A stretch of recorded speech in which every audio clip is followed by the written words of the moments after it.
অবস্থা জটিল, সমীকরণ অস্বাভাবিক আর উত্তেজনা তুঙ্গে।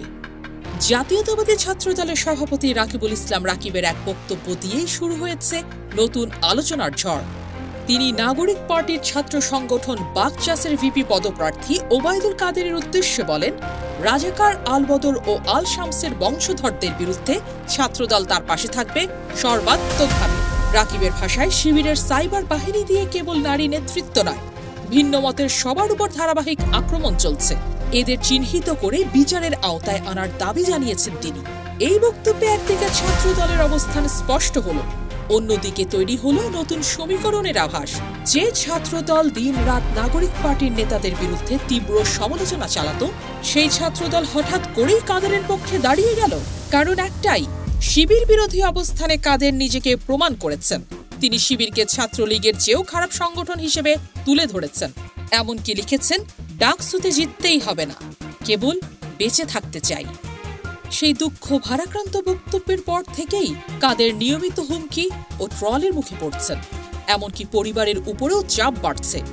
এমন পরিস্থিতিতে জাকসু নির্বাচন ঘিরে সামনে আসছে ভিন্ন রাজনৈতিক আঁতাতের ছবি। ওপেন সিক্রেট হয়ে গেছে, ভিপি পদে কাদেরকে সমর্থন দিচ্ছে ছাত্রদল। ফলে তাদের নিজস্ব প্রার্থী আবেদুল ইসলাম খানকে সরিয়ে রাখা হচ্ছে। বিপরীতে জিএস পদে ছাত্রদলের হামিমকে সমর্থন করবে বাকচাস।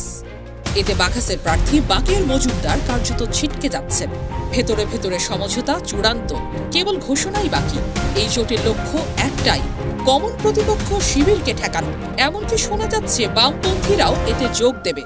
আলোচনার টেবিলে তাদের হয়ে নেগোসিয়েশন করছে দেশের প্রভাবশালী মিডিয়া। তবে বামেরা চান ভিপি পদে কাদের নয়, উমামা ফাতেমা। কারণ দিন শেষে সবার মূল উদ্দেশ্য শিবির প্রতিহত করা। অন্যদিকে লক্ষণীয় যে শিবিরের ডাকসু রাজনীতি কেবল ঢাকা ক্যাম্পাসে সীমাবদ্ধ। কেন্দ্রীয় শিবির কিংবা জামাত এতে সক্রিয় নয়। অথচ ছাত্রদল, বিএনপি এমনকি তৃণমূল পর্যায় পর্যন্ত ডাকসু নিয়েই ব্যস্ত।